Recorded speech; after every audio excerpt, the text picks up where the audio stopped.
Alors, si vous êtes prêts, je vais proclamer, je vais lire le texte de Jérémie. Parole du Seigneur. Maudit soit l'homme qui met sa confiance dans un mortel, qui s'appuie sur un être de chair tandis que son cœur se détourne du Seigneur. Il sera comme un buisson sur une terre désolée. Il ne verra pas venir le bonheur. Il aura pour demeure les lieux arides du désert, une terre salée et inhabitable.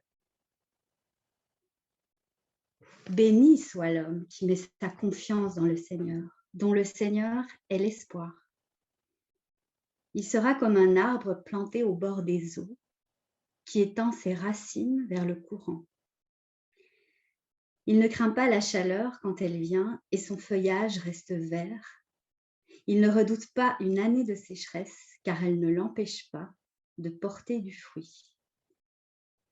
Elle est bonne, la parole de Dieu.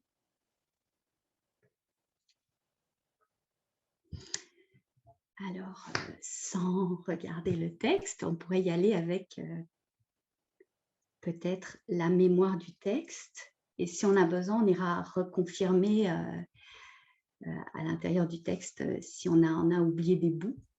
Alors, non seulement on peut y aller avec la mémoire, et je vous propose aussi d'y aller avec les images ou bien les mots, vous savez, les fameux jumeaux, enfin, ou les binômes là, dans la Bible, là, les opposés. Là. Ça, c'est aussi une façon d'activer la mémoire de ce texte biblique. Alors, avant d'aller avec des rapprochements, est-ce qu'il y a des questions comme quelque chose qui vous dites, donc comment ça se fait qu'ils écrivent ça de même, ou qui vous font dire c'est quoi cette parole de la manière dont c'est écrit, ou bien tout pour vous est entendable, ou bien il y a des choses où vous dites c'est pas très entendable cette manière que je comprends la parole, par exemple. Mais c'est sûr que ça saisit quand ça commence par « maudit soit l'homme qui met sa confiance dans un mortel ». Moi, ça me saisit parce que j'essaye de mettre ma confiance dans des mortels. Je me sens pas maudite pour la même chose, mais tu sais, c'est saisissant. Là. Ouais. Je suis d'accord avec ça. C'est bien pour ça que je posais la question par rapport au langage. Au niveau des informations, il faut quand même savoir que c'est un prophète, et donc les prophètes, ils sont là pour éviter qu'on s'endorme et qu'on fasse des mauvais choix, j'allais dire. Fait qu'ils mettent la dose là, dans les mots. Oui, nous autres, maudit, ça va loin. Mais si maudit, c'est mal dire, ah ben là, ça prend une autre couleur. C'est ça. C'est plutôt une mise en garde. Hein. C'est plutôt qu'un sort que le prophète jetterait, c'est plutôt une mise en garde. Faites gaffe, là, vous êtes sur une mauvaise pente, là. Donc, mais c'est vrai que c'est saisissant. C'est pour ça que je vous rappelais qu'il y a une phrase qui suit juste après. Béni. Avant d'être béni, il s'appuie sur un être de chair, tandis que son cœur se détourne du Seigneur. Là. Donc, on est vraiment dans les deux opposés, celui qui ne se détourne pas, celui qui fait confiance, puis celui qui se détourne. Mais ta question est, est-ce que ça voudrait dire qu'on ne doit pas s'appuyer et avoir confiance dans les humains? C'est ça ta question, hein, Joanne. Donc ça, c'est un peu une bizarrerie. Oui. Super. Est-ce que pour le reste, ça vous semble, c'est vrai que c'est assez... C'est quoi ça, une terre salée? J'ai jamais goûté, trop. J'espère que non. Peut-être, mais je me souviens pas que la terre peut être salée. Est-ce qu'il y a de la terre sucrée? Pourquoi salée? Mais moi, j'ai pensé à la mer morte. Là. Sur les bords de la mer morte, il n'y a rien qui pousse. Si la mer s'est retirée, qui a séché. Oui. Ben, il y a des marais salants. Probablement dans les Pays-Bas, il doit en avoir aussi. En Acadie, il y a des marais salants. Ils font exprès pour mettre des digues pour pouvoir... la première année, ça ne pousse pas, mais à la longue, ça fertilise. Donc, cette question du salé, là, comme si dans le sel, rien ne pousse. Oui, ça puis on se fait dire ailleurs que vous êtes le sel de la terre. Oui, c'est contradictoire avec l'image, la symbolique du sel. Et moi, je fais un lien, j'entendais que dans certaines contrées, quand les soldats quittent un endroit, après avoir fait la guerre, là, ils jettent du sel sur les champs pour qu'il soit inutilisable pour les mois qui suivent par la population. Ouais. Donc, il n'y a rien qui pousse dans le sel. C'est ça, apparemment. C'est comme ça que... Il y a une autre image incongrue, mais premier degré, là, ça serait à creuser, c'est le fait de porter du fruit malgré la sécheresse et le feuillage qui reste vert et la possibilité de porter du fruit malgré la sécheresse. C'est une image qui est improbable au premier niveau, là, mais c'est intéressant à creuser comme à un autre niveau. C'est quelqu'un qui pourrait... Ah oui, vas-y, Denis. Non, c'était exactement la même question. Moi aussi, ça m'a questionné. Une année de sécheresse, ben, à la rigueur, le cours d'eau va peut-être être encore là, mais il va être petit, il va être loin peut-être des racines. C'est un peu... moi aussi, ça me paraît très improbable, là, puis que son feuillage reste vert. À la rigueur, il y a un petit bout qui va rester, mais son feuillage ne ressort pas vert. Là, ça va virer rapidement au brun, là, me semble. Moi, c'est le clash entre... dans le 6, il ne verra pas venir son bonheur ou le bonheur, celui qui donne sa confiance à quelqu'un. Puis par contre, l'autre qui donne sa confiance en Dieu, ben, même malgré la sécheresse, il va porter du fruit. Donc, je trouve que ça fait comme vraiment un opposé très grand entre les deux. Ça veut dire qu'il y a quand même du bonheur, mais que l'autre ne le voit pas. Puis l'autre est dans la sécheresse, mais il passe. En tout cas, il y a quelque chose là-dedans qui me bouleverse, puis qui vient me parler beaucoup, là. Là, on a commencé à formuler, d'après moi, des questions de sens, là, déjà, là, dans tout ce que vous avez dit, là. Est-ce qu'on pourrait, comme ensemble, essayer de les ramasser? Peut-être qu'il y en a d'autres qui vont venir, mais moi, j'en ai noté quelques. Est-ce qu'il est demandé de maudire l'humain dans cette parole? Est-ce que c'est ça qui est demandé? Il y a une autre question, et puis on peut s'entraider pour faire ce wrap-up des questions.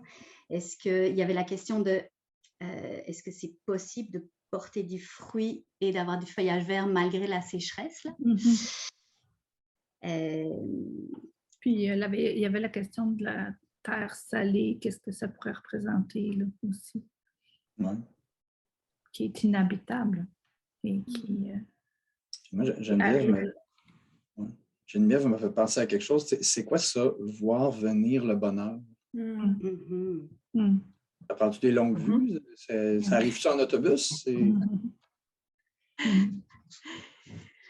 C'est quoi voir venir le bonheur? Ouais. Alors, est-ce qu'on aurait notre question de l'après-midi ou est-ce qu'on aurait d'abord besoin... Donc, l'idée, c'est de se trouver une question centrale un peu dans notre recherche de cet après-midi qui évidemment va faire des liens avec les autres questions, mais une question de départ. On serait dû pour se la dire ensemble ou bien, moi, je vous fais la proposition aussi que peut-être que pour la formuler, on aurait besoin d'aller déjà chercher des liens qu'on fait avec d'autres récits auxquels on pense quand on pense à ce récit qu'on vient de lire de Jérémie. Là. Alors, je vous lance la proposition. Est-ce qu'on fait déjà des liens en intertextualité ou est-ce qu'on se prend une direction à savoir, par exemple, c'est quoi voir venir le bonheur? C'est quoi s'appuyer sur le Seigneur, parce que c'est ça la question, Joanne, que tu posais, c'est quoi s'appuyer sur le Seigneur? Est-ce que ça veut dire se détourner de la confiance en l'humain, là? Oui, ça pourrait être ça qui guide, parce que tout le texte est illustré pour nous amener à se poser cette question-là, je pense. Ouais. Je pense que c'est une question qui est quand même importante, dans le fond, qui nous dit est-ce qu'il s'agit de ne pas faire confiance à l'être humain ou qui est quand même fondamental pour nous. Si on ne peut pas faire confiance à un autre être humain, on est peut-être un peu perdu aussi. Là, hein? Alors, j'entends que ce serait peut-être la question centrale de départ. Mhm. C'est quoi s'appuyer sur le Seigneur? Est-ce que c'est en opposition à faire confiance en l'humain, y compris en nous-mêmes, puisqu'on est humain? Donc, ça pourrait être notre... Ça arrive-tu qu'on se prenne pour Dieu à la place de Dieu? Ah, ça, c'est une autre bonne question. Ah, ça va être la sous-question. Si vous êtes d'accord. Ça vous va comme deux... La question principale, puis la sous-question, est-ce que s'appuyer sur nous-mêmes, est-ce que quelqu'un pourrait reformuler la question de Joanne, pour savoir si on l'a intégrée? Ben, tu l'as dit, je pense, assez bien tantôt. Moi, c'est ça que j'étais en train d'écrire. Là. C'est quoi s'appuyer sur le Seigneur et en quoi est-ce en opposition avec s'appuyer sur un être humain? Super. Alors, dans une communauté de recherche, surtout avec des jeunes, on fait voter. Donc, on a différentes questions, puis on fait voter la question parce que ce qui est important dans une petite communauté comme ça, c'est que la question, ben, les gens ont de l'élan pour la question. C'est pas comme, oh ouais, allez. Fait que, avez-vous de l'élan pour cette question cet après-midi? J'ajouterais quelque chose, par exemple, Claude, Oui, parce que ça vient de me frapper en l'écrivant. C'est pas écrit sur un être humain, c'est sur un être mortel. Un être de chair. Et peut-être que ça a un poids dans notre question. En fait, un être de chair. Et moi, j'ai ça comme traduction, un être de chair. Oui, ou un être mortel. Donc, c'est pas écrit un être humain, c'est écrit un être mortel ou un être de chair. Donc, un mortel. C'est même pas un être mortel, c'est un mortel. Un mortel. C'est moi, ça, j'ai un être de chair. Ça dépend peut-être des traductions. Qui met sa confiance dans un mortel qui s'appuie sur un être de chair. On a les deux dans la... C'est ça. Ouais. C'est ça. C'est ça. Et je vais en profiter pour faire mon animatrice. Vous faites quoi comme distinction entre un être humain et un être mortel ou un être de chair? J'aurais envie de vous poser la question avant d'aller voir si d'autres textes peuvent nous aider dans notre recherche. Ah, ben moi, je voyais tout de suite une différence. Le fait de nommer le mortel, c'est comme si on était vraiment dans... Puis l'être de chair, là, je le vois comme un peu enfermé plus dans quelqu'un qui est pas branché nécessairement sur le divin en lui, mais qui est dans l'ego peut-être, tu sais, qui est dans la protection de sa chair, tu sais, un peu comme quand Jésus dit à Pierre, là, priez car l'esprit est fort, mais la chair est faible. Fait que dans la chair, c'est les passions qui nous agrippent à la terre, là, à ce qu'on veut préserver notre peau. Là. Fait que dans ce sens-là, c'est l'opposition à l'esprit, je dirais. Fait que si tu mets ta confiance dans quelqu'un qui est agrippé comme ça à la terre, ça risque de t'entraîner dans les mêmes courants. Joanne, tu voulais parler? Moi, c'est un lien que je fais, mais je pense à Pharaon puis Moïse. C'est deux êtres humains. Mais Pharaon, il se prend pour l'être suprême de son pays. Mais il est un être mortel. Je pense que dans la plaie d'Égypte où son fils aîné meurt, mais je pense qu'il goûte à ça, cette mortalité-là, cette mort-là, il goûte. Tandis que Moïse, il s'appuie toujours sur Dieu. Puis c'est Dieu qui agit par lui. C'est s'appuyer sur ses propres forces ou s'appuyer sur les forces que Dieu peut nous donner si on s'ouvre à lui. Moi, dans le terme être humain, ben, j'entends le mot être déjà. Donc, il y a comme une conscience d'être, puis humain en même temps, de savoir qu'on a des limites, que savoir qu'on est issu de la terre, puis on est mortel aussi, en même temps, mais sans que ça soit péjoratif. C'est une conscience d'être puis d'être humain en même temps. Merci, il y a tellement de belles choses qui se disent. Avant de faire des liens, j'avais envie de vous demander pourquoi cette question vous semble vraiment importante. La question qu'on s'est pris, qu'on s'est choisie là. Pourquoi elle vous semble importante cette question? C'est-à-dire, si quelqu'un veut la rappeler pour savoir si on est tous bien dans cette recherche-là, est-ce que quelqu'un voudrait nous la rappeler? Donc, c'est quoi s'appuyer sur Dieu, sur le Seigneur, versus s'appuyer sur un être de chair? Qu'est-ce que ça change? Pourquoi cette question est si importante pour nous cet après-midi? Je me la pose à moi aussi, cette question. Personnellement, moi, ça va m'aider dans la suite de ma vie. Parfois, peut-être que je ne m'appuie pas au bon endroit, mais ça va me rappeler que c'est sur le Seigneur que je dois m'appuyer et non sur moi-même, qui est un mortel et un être de chair, ou sur quelqu'un d'autre qui est mortel.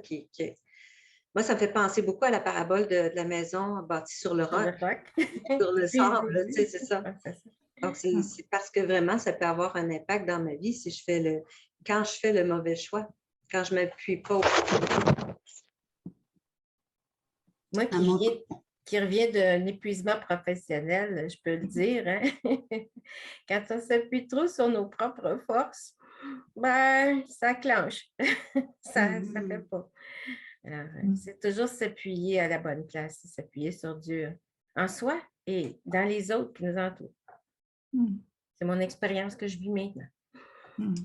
Moi, en fait, j'en ai peur. J'en ai peur parce que si je prends les récits bibliques que Joanne a apporté tantôt, là, Moïse, le Pharaon, tant que Moïse fait très exactement, de façon pointilleuse, ce que Dieu lui demande, c'est le plus extraordinaire des leaders et tout ce qu'il fait réussit.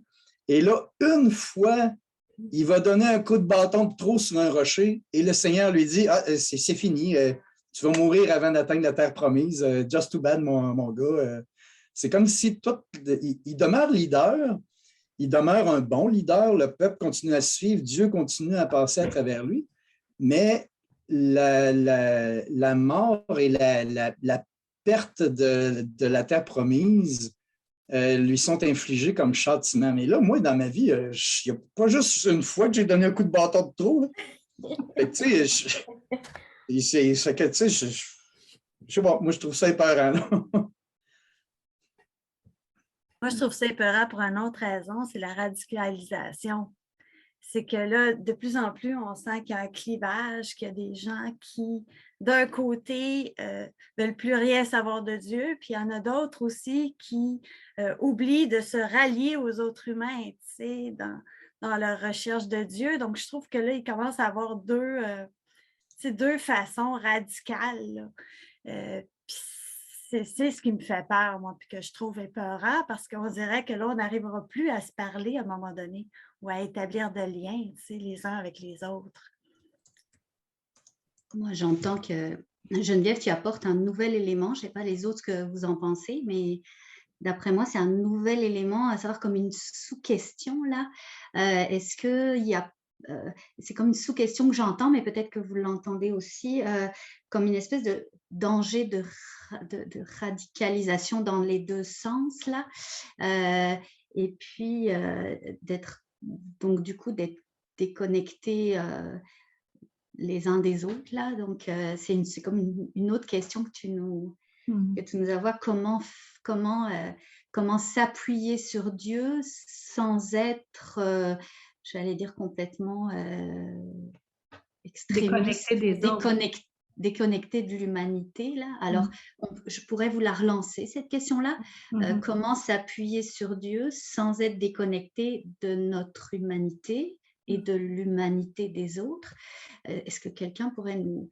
alors, si vous avez le goût d'aller faire des liens avec d'autres textes pour essayer d'y répondre... Moi, je dirais que tant que tu es connecté sur Dieu, tu restes un peu dans la moyenne. Je ne pense pas que quand tu es connecté sur Dieu, tu es dans un extrême ou dans l'autre. C'est ma réflexion personnelle. Il me semble que là, tu deviens Jésus, on l'a toujours vu comme un homme juste, un homme qui faisait la part des choses, puis tout ça. Fait que c'est pas un extrémiste, là. C'est toujours été un homme très proche de l'être humain, en même temps qu'il était très connecté à son Père, à Dieu.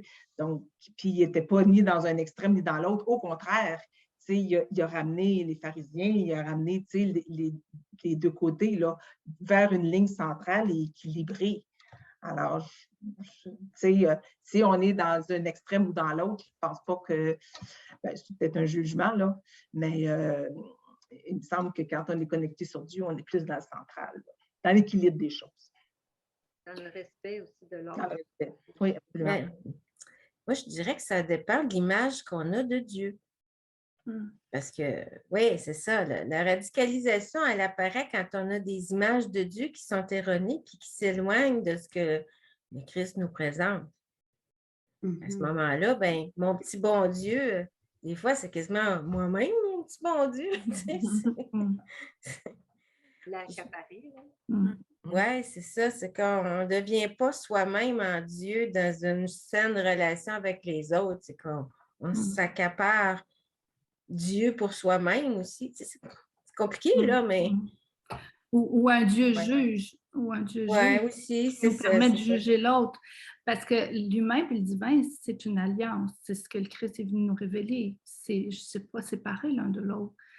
Quand je pense à l'humain mortel, c'est la partie de l'être humain qui n'est pas branché sur sa source, si on s'appuie là-dessus personnellement ou si on s'appuie sur un autre humain qui n'est pas branché, qui n'a pas les racines bien enracinées, c'est, comme tu disais tantôt, Claude, c'est comme un avertissement, ce n'est pas un chemin de bonheur. Puis on ne verra pas le vrai bonheur, la vraie vie en abondance. On va être dans la préservation de la chair. Mais si on mise sur le divin dans l'humain, c'est pas séparé, c'est l'humain divinisé. Il y a cet espace-là dans l'être humain qui rend toute sa dignité, qui fait qu'on peut croire en l'humain, qui fait qu'on peut croire en quelqu'un qui même peut apparaître assez perverti, mais qui a sa source au fond de lui-même quand même, parce que tout être humain a cette source-là divine en lui. Bien, ça nous permet de justement aller creuser plus profondément, aller chercher les racines plus profondément, puis de peut-être découvrir qu'au-delà des apparences, il y a quelque chose de beau dans cet humain-là. Et ça permet de porter du fruit dans la relation. T'sais? Donc, c'est pas comme Dieu séparé de l'humain, c'est Dieu en l'humain. C'est une alliance. C'est ce qu'on voit aussi dans le texte quand on parle du maudit soit l'homme qui met sa confiance dans un mortel. On ne voit pas vraiment Dieu là-dedans parce qu'il se détourne du Seigneur dans la première partie.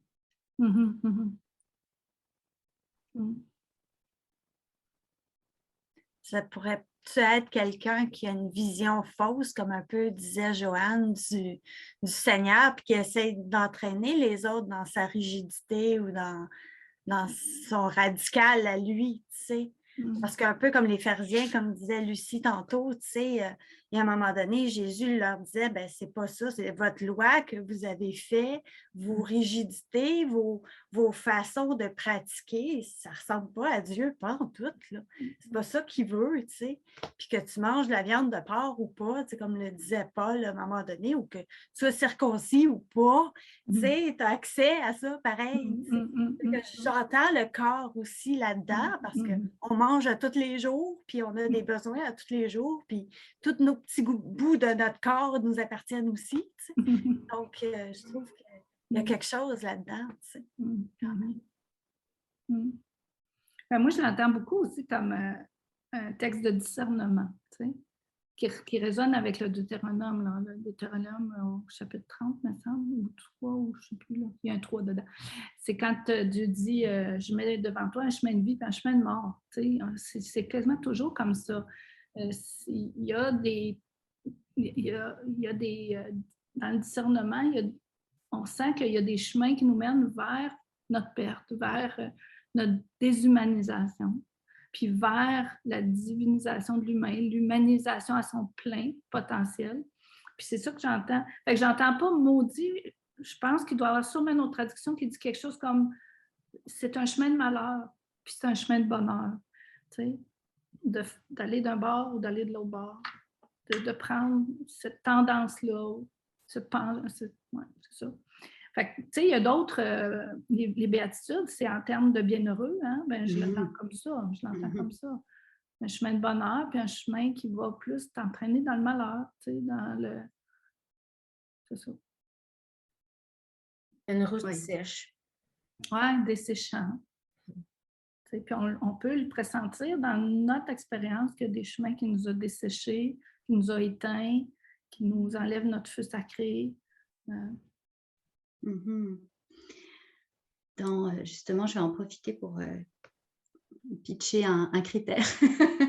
Mais c'est parce que je trouverais intéressant à ce niveau-ci de notre dialogue, peut-être qu'on se nomme des chemins, si on a le goût là de se dire ce serait quoi un chemin, une route sèche, peut-être dans une expérience récente ou un exemple que vous prenez d'ailleurs là, je veux dire, mais quelque chose de peut-être de plus de l'ordre de l'exemple ou de l'expérience, vous voyez, parce que parfois je trouve que pour pour ceux qui sont éloignés du langage, route sèche, route de bonheur, route de malheur, là, humanisation, divinisation, je trouve que parfois c'est un peu... alors, si on a le goût peut-être de regarder, si on le veut, dans notre expérience personnelle ou une expérience plus éloignée de nous, un exemple de moments où on ne s'appuierait pas sur le Seigneur, où on irait vers une route sèche, salée. Et moi, je trouve que juste l'inquiétude, s'inquiéter, au lieu de tourner notre cœur vers Dieu dans la confiance. Déjà, ça a un effet négatif. Tu sais. on peut même faire des ulcères. Tu sais. Fait que, je ne sais pas si ça dessèche, mais ça ne fait pas du bien. Ça peut rendre malade. Je crois que l'isolement, s'isoler des uns des autres, c'est ça qui a été peut-être difficile pendant la pandémie pour bien des gens. Mais l'isolement les uns des autres, ça ne nous permet pas de goûter à la présence de Dieu en l'autre quand on est isolé, quand on travaille trop tout seul. On ne partage pas les responsabilités. Je crois que ce sont des routes sèches, ça aussi. C'est desséchant, c'est décapant. Ça empêche de se réaliser comme personne parce qu'on pense qu'on fait tout seul, mais en réalité, c'est ensemble qu'on réussit à être. Moi, c'est la route sèche, c'est la course effrénée sur je veux faire ci, je veux faire ça, il faut que je fasse ci, je fasse ça, j'ai pas le temps de faire ci, j'ai pas le temps. Moi, j'ai un gros problème de temps dans ma vie. Là. Alors, puis je sais que quand je suis dans cette course contre le temps-là, je ne me sens pas disponible pour les gens, pour être attentive aux gens. Je suis trop, je ne prends pas le temps de ça. Puis ça, c'est une prise de conscience vraiment flagrante pour moi, en tout cas, là. Cette course tout le temps. Moi, je dirais que c'est l'anxiété de performance. C'est d'essayer d'être à niveau aussi, là, puis de répondre aux attentes, puis d'oublier que des fois, l'objectif est...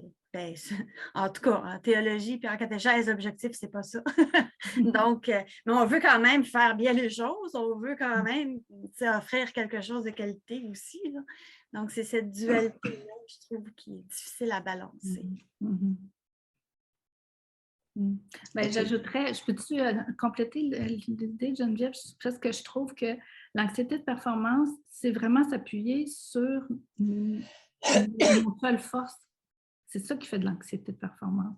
Comme si on ne croyait pas que le fruit va venir de l'esprit. Ouais. Donc, c'est comme si on pensait que c'était juste notre produit. C'est ça qui fait de l'anxiété. C'est, parce que tout à l'heure, dans les chemins secs, là, moi, j'avais envie de nommer sans doute un de mes chemins secs, qui est d'accepter le réel. Donc, qui je suis, qui sont les gens autour de moi, le lieu où je suis. Il y a comme quelque chose de sec là-dedans quand on a une image de ce qu'on attend. Vous voyez ce que je veux dire? Plutôt que d'être dans ce qui est là, pour vrai. Je veux dire, pas de l'accepter, mais de la difficulté de l'accepter. C'est ce que je comprends. OK. C'est ça. La résistance, là, à accepter. À accepter le réel tel qu'il est. Oui, j'entends dans ce que tu dis aussi, avoir des attentes autres que celle qui met sa confiance dans le Seigneur, qui s'abandonne. C'est ça que j'entends aussi. J'entends aussi, c'est drôle, là, la façon que tu l'as dit, Joanne. C'est comme si j'entendais être, puis en lien avec ce que tu viens de dire, Claude, que quand tu regardes l'autre, tu avais de la misère à mettre la confiance dans le Seigneur en l'autre. C'est comme si tu limites l'autre à ce que tu en connais, puis à ce que tu as peut-être été blessé de. Et là, ça ne permet pas d'aller plus loin parce que ça l'enferme, la relation. Ça me parle en même temps quand je me le dis, là.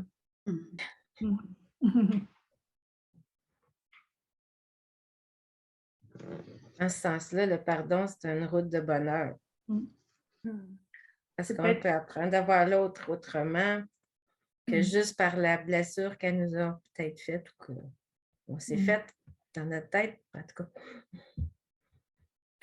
C'est marqué « dont le Seigneur est l'espoir ». Puis je me sens en lien avec ce que tu viens de dire. Comme on n'est pas juste dans un exercice, moi, je vous propose de terminer, entre guillemets, par une prière du cœur avec, si on veut, une image biblique ou un mot qui vient comme appuyer votre dialogue avec Dieu, pourquoi pas. Alors, en toute simplicité, là, on peut y aller quand on est prêt et on fait ça ensemble.